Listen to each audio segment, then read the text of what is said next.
There is a power to annul the silence with which universal consciousness has built upon the dry land of passing time's maturity of civilization,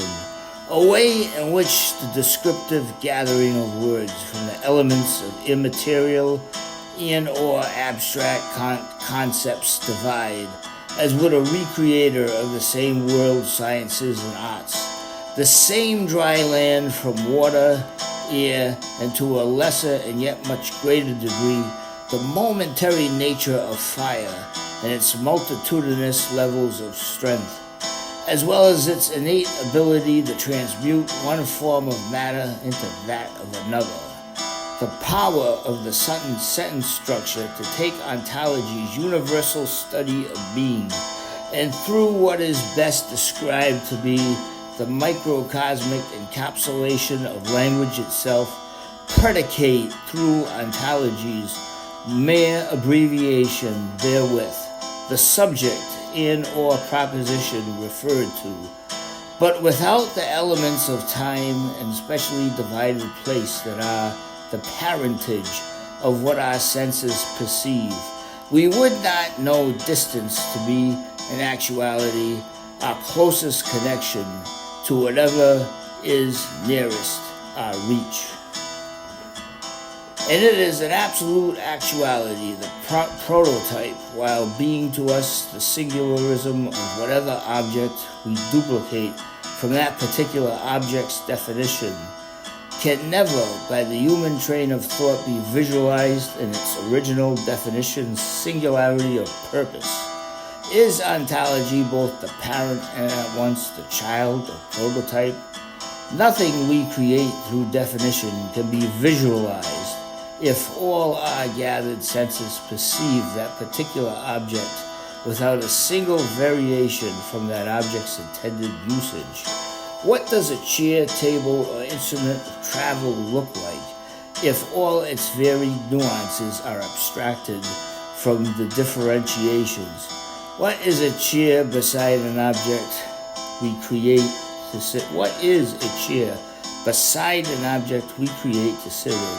It is in actuality not what defines its being, but instead everything that isolates one or more particulars of its universally applied prototype, and gives that singular derivative of its composite being, whether that be its weight, shape, color, texture, curvature, or compartmentalization, defined through separating what unifies its characteristics, an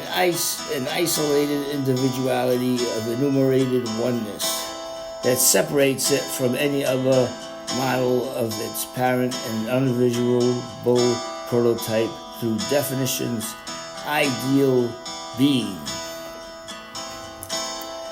And are only modalities of material being capable of being ontologized and epistemologized from an original prototype, or are modalities of action, motion, and various vehicularities readily adapted into ontology and epistemology by their own defining characterization concerning that of action. I would think that not only people, places, and things can be studied, but modes co-involving trajectory, impasse, and causation born of effectuality are also, as if to the swiftly overtaken carriage thrown into half-sown visaged relief, a birthstone mother, unpretending prologue, overture, or the more so cinematically eclipsed confluences of three that recreate, with each following faith and hope, the erudition that tips the sun-orbiting spheres from the axis, wherever they lifelong blood of work, illegitimatized by the moment to hand, is as well the only link to the same art's varied landscape, sooner than later looked back upon by humanity's innate refusal to annul its carbonated flame a second time from that of transcendence, transmutability, or the waking into first light's reconsidered call and response thereunto. What was old is each next day remade new.